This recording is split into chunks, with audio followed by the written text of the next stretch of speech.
أعوذ بالله من الشيطان الرجيم. بسم الله الرحمن الرحيم. رب اشرح لي صدري ويسر لي أمري واحلل عقدة من لساني يفقهوا قولي. فصل في النية في حال التعلم. Pasal kedua pada niat dalam belajar.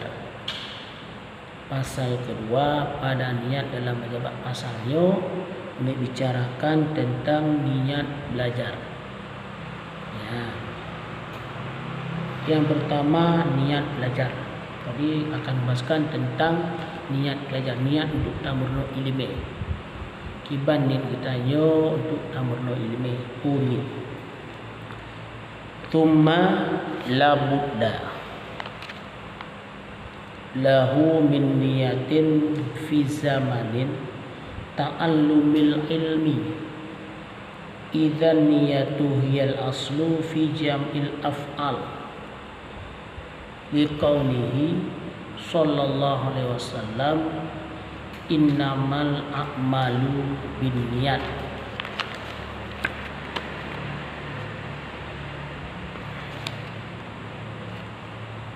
Penuntut ilmu wajib niat sewaktu belajar, sebab niat itu merupakan pokok dalam segala perbuatan.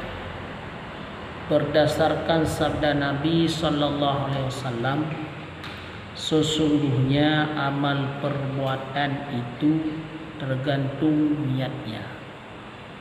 Apa yang tak pubut benanit. Lebih-lebih butnyan menghubungan dengan ibadah.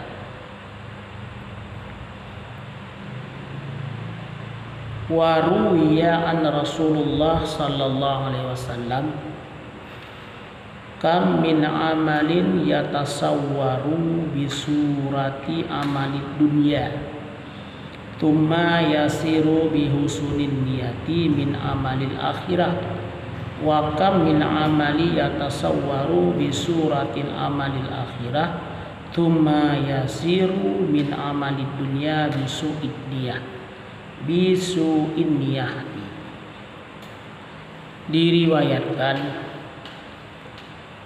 dari Rasulullah sallallahu alaihi wasallam, berartinya termasuk sebuah hadis, bersabda bahwa amal perbuatan yang bentuknya perbuatan dunia kemudian menjadi amal ukhrawi karena bagus niatnya, dan tidak sedikit amal perbuatan yang bentuknya amal akhirat kemudian menjadi perbuatan dunia sebab buruk niatnya.